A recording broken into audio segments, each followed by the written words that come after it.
प्रणिधानानि क्रिया योगः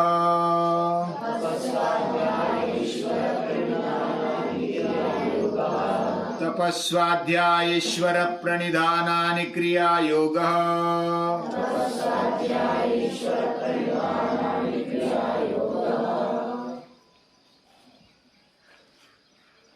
उपनिषद हो या श्रीमद् भगवद गीता या तो हमारे जो भी पुराने ग्रंथ है वह सभी संवाद से भरे हुए हैं। ऐसा ही संवाद ऋषि मुनियों में और उनके विद्यार्थियों में, शिष्यों में चल रहा है। यानी पुरातन काल से भारतीय संस्कृति इस प्रकार आगे आगे बढ़ती आ रही है। ऐसे ही एक ऋषि बैठे थे और शिष्य ने पूछा कि आपने जो बड़ी बड़ी बातें कही ये समझ में नहीं आया। वो बड़ी बड़ी बातें सुन सुन के हम ऐसा सोचते कि हमारे लिए नहीं है, हमारी बुद्धि में नहीं उतरती है, हमारी बुद्धि छोटी है। तो ऋषि कहते हैं वो बाकी चिंता मत करना, तू करते जाना,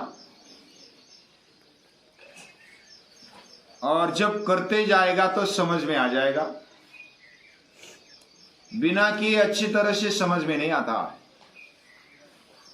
पहले भले समझ में नहीं आए, बड़े क्या कहते, अनुभवी क्या कहते, लेकिन वो जो कहते हैं करते जाना, करते करते भले थोड़ी बहुत गलती हो जाए लेकिन धीरे धीरे समझ में आने लगता है।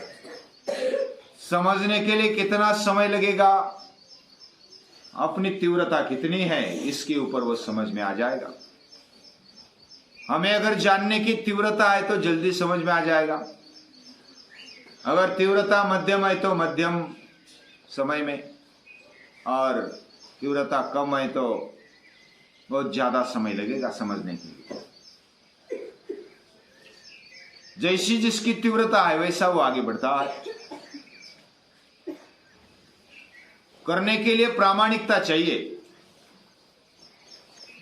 और करते करते उसमें सातत्य रहना चाहिए। ऐसा जब तू करेगा, पहले क्या करना, जो भी शारीरिक मेहनत है उसको करना। शारीरिक मेहनत में क्या क्या आता है, शारीरिक तप उसको बोलते हैं। जो बड़े बड़े हैं ना, हमारे लिए उम्र से बड़े हैं, उसके बाद ज्ञान से बड़े हैं, अनुभव से बड़े हैं, उन सभी की सेवा करना, ये बात ऋषि बताते हैं। सेवा करना मतलब उनके पांव दबाना, उनके लिए कुछ शारीरिक सेवा करते जाना, इतना ही अर्थ नहीं है। ये भी जरूर पढ़ने पर हो सकता है, लेकिन सेवा का अर्थ उनके जीवन में जो कर रहे हैं उसको करना अपने जीवन में। जो योग्य कर रहे हैं, अपने जीवन को ऊंचाई तक ले जाने के लिए जो भी कर रहे हैं उसको अपने जीवन में लाना, ये उनकी सेवा है। और जब ये करते हैं, देव द्विज गुरु प्राज्ञ पूजनम शौच मार्जवम, ये उनकी पूजा है। जैसे हम देवों की पूजा करते हैं, देव द्विज गुरु प्राज्ञ, जो संस्कारों में हमारे जीवन में आगे दिखाई देते, जो हमारे साथ रहते लेकिन आगे हमारे से, उम्र से भले छोटे हो बड़े हो, लेकिन उनके जैसा आचरण, ये उनकी पूजा है। जो गुरु है, जो महान है, उनकी पूजा,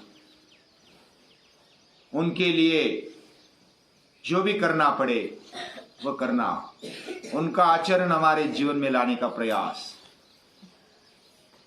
और जो विद्वान है प्राज्ञ जो समझकर अपने जीवन में लाते हैं, सातत्यपूर्ण लाते हैं, उनके जैसा करते जाना। शुचिता रखना, शुद्धता, शारीरिक, मानसिक, बौद्धिक।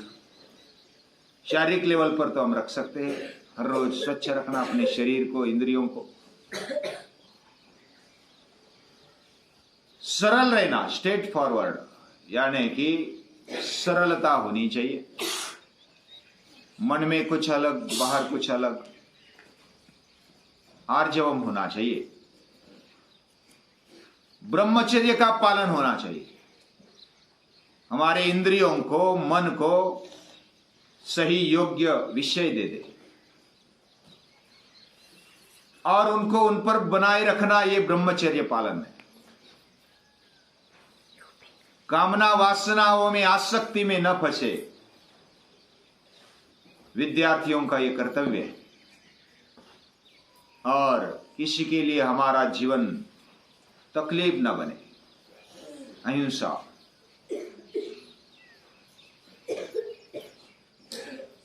ये जो है सब शारीरिक तप माना गया है। उसी तरह मानसिक तप है, वाणी का तप है। वाणी का तप क्या है? हमारी वाणी शुद्ध और पवित्र होनी चाहिए। अनुद्वेग कर्म वाक्यम, उद्विग्नता न आ जाए हमारे बोलने से, हमारे वाणी से। ऐसी वाणी बोलो वह सत्य हो, प्रिय हो और हितकारी हो। स्वाध्याय करना, अपने आप को जानना और उसके लिए सतत अभ्यास में रत रहना, ये वाणी का तप है। और मन का तप क्या है? जो हम अपने जीवन में स्थैर्य लाते हैं, मानसिक स्थैर्य, प्रसन्नता, स्थिरता, मौन रहना, ज्यादा बाह्य दृष्टि में न जाना, अंदर की ओर अपने आप को मोड़ देना। आत्म परीक्षण या तो आत्मनिरीक्षण बोलते हैं। और अंतःकरण की शुद्धि करते जाना, ये मानसिक तप है। मन प्रसाद सौम्यत्व मौनम आत्म विनिग्रह भाव संशुद्धि तपो मानस मुच्यते। ये श्रीमद् भगवद गीता में 17वें अध्याय में कहा गया है। ऐसे तप के साथ साथ हम अपने आप को पहचाने। अपने आप को पहचानने के लिए जो भी करना पड़े वो करना चाहिए। शरीर हमारा शुद्ध होना चाहिए, इंद्रिय सक्षम भक्कम होने चाहिए, हमारा मन एकाग्र, मजबूत, संवेदनशील और सतत विकास की ओर जाने वाला होना चाहिए। उससे हम अपने आप को पहचानने के लिए सक्षम बन जाएंगे। मैं कौन हूं, इसके बारे में सोचना हर रोज, और जो भी समझ में आता है उसके लिए कुछ कृति करना, ये स्वाध्याय है। और जब हम स्वाध्याय करने लगते हैं तो भगवान के प्रति हमारी एक दृष्टि बनने लगती है, पूजनीय भाव आने लगता है। ये बिना हमें दिखाई दिए सब कुछ करता है। तो ये ईश्वर भक्ति हमारे जीवन में होनी चाहिए। ये 3 बातें महर्षि पतंजलि कहते हैं कि ये क्रिया योग है।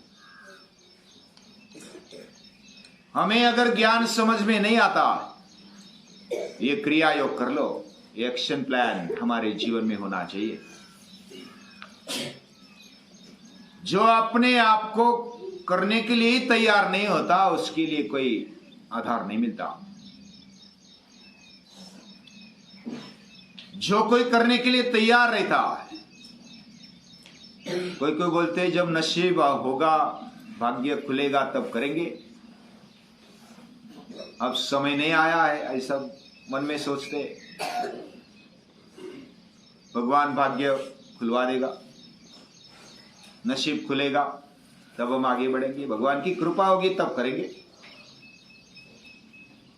कहाँ कृपा नहीं है? कौन सी कृपा नहीं है? हमें जीवन मिला, मनुष्य जीवन मिला, ये सबसे बड़ी कृपा है। सूर्य रोज उग रहा है, ये सबसे बड़ी कृपा है। उग रहा है कि नहीं उग रहा है?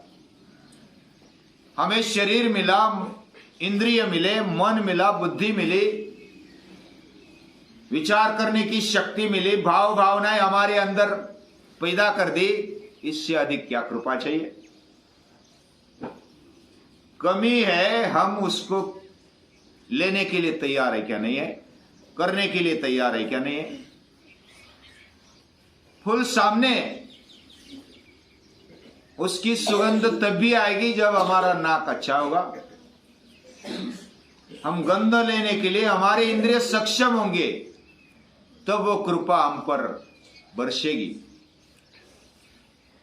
और हमें जो शरीर मिला है, इंद्रिय मिले हैं, वह कृपा के पात्र बन जाए। हमें अंतःकरण मिला है, अंतःकरण में मन बुद्धि चित्त अहंकार मिला है, वो कृपा के पात्र बन जाए, उसकी शुद्धता पवित्रता हम रखे तो कृपा अपने आप बरसने लगती है। उसके लिए हमें करना है, भगवान ने जो करना है, जो कृपा करनी है कर दी। क्या करना बाकी है? सोचो तो सही। हमें आंखें मिली है, कान मिला है, नाक मिला है, जिह्वा मिली है, खाते हैं, पीते हैं, क्या कमी है? भगवान की कृपा सदैव बरसती रहती है। सूर्य सदैव प्रकाश देते रहता है। हम अगर रूम में बैठे, किसी गुहा में बैठे हैं, तो कहां प्रकाश आएगा? वो प्रकाश लेने के लिए खुले में आना पड़ेगा।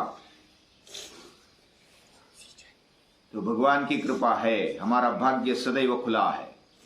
क्या हम करने के लिए तैयार है? अगर तैयार है तो भगवान भी तैयार है हमेशा। ईश्वर प्रणिधान, भगवान पर श्रद्धा रखकर, हम खुद पर श्रद्धा रखकर, क्योंकि हमारे अंदर भी वही बसा है, ये भाव लाते हुए, ये दृष्टि लाते हुए हम अगर आगे बढ़ते हैं, क्रिया योग करते हैं, तो महर्षि पतंजलि कहते हैं ये तप करना चाहिए। पहले तो मेहनत करनी चाहिए, कर्म छोड़ना नहीं। दूसरी बात, अपने आप को ढूंढना चाहिए, स्वाध्याय। और तीसरी बात, ईश्वर प्रणिधान, भगवान की भक्ति करो, ईश्वर की भक्ति करो, उस पर श्रद्धा रखते हुए आगे बढ़ो। कुछ कमी नहीं हमारे जीवन में, ये सब कुछ मिलने वाला है, मिल रहा है। ये कृतज्ञता रखते हुए उनको नमस्कार है।